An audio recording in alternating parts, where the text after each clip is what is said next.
It was a busy time at the docks. All the engines were working hard, pushing and pulling trucks about. One morning, Percy was late. Cranky the crane was quick to criticise. "These ships can't be kept waiting. They have important cargo. If they miss the tides, they will be delayed in the docks. You should look up to ships and show more respect. You are, after all, only little."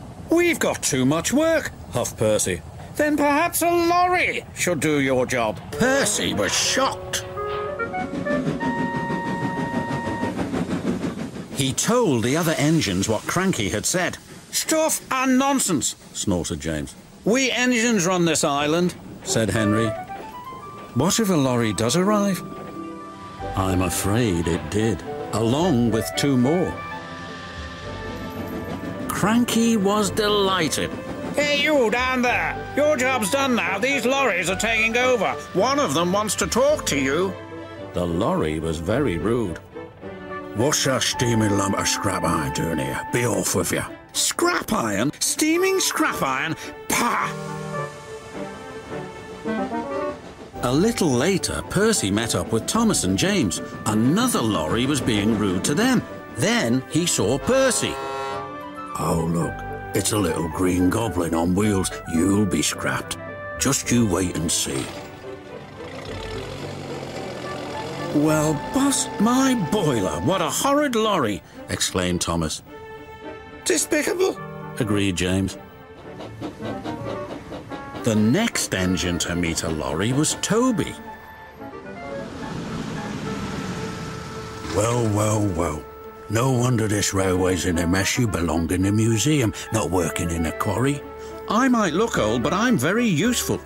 "Useful? Pah," replied the lorry. "Just you toodle off." "Toodle," spluttered Toby. "Come along, Toby," interrupted his driver. "Don't bother to argue with him. We'll go to the flour mill instead." But when they arrived at the flour mill, Toby was shocked to see yet another lorry. "What are you doing here?"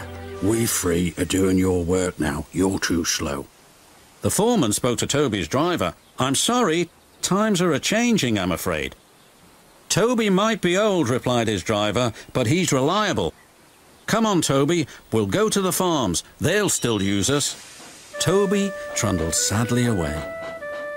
His railway ran through a narrow gorge, but vehicles had to tackle a steep and dangerous road. When Toby arrived, he saw the lorry from the quarry again. It was loaded with rock. "That lorry's in trouble," thought Toby. And he was.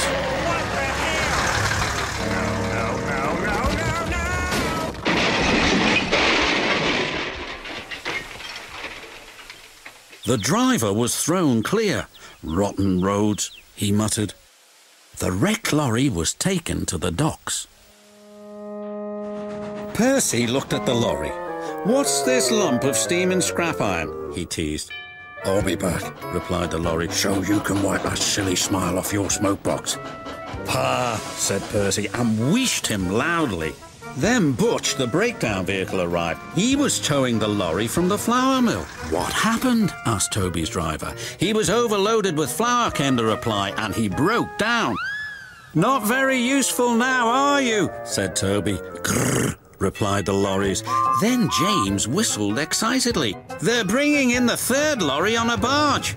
"What happened to that one?" James asked. "Stupid lorry was reversing and fell straight into the sea," said the tow truck man.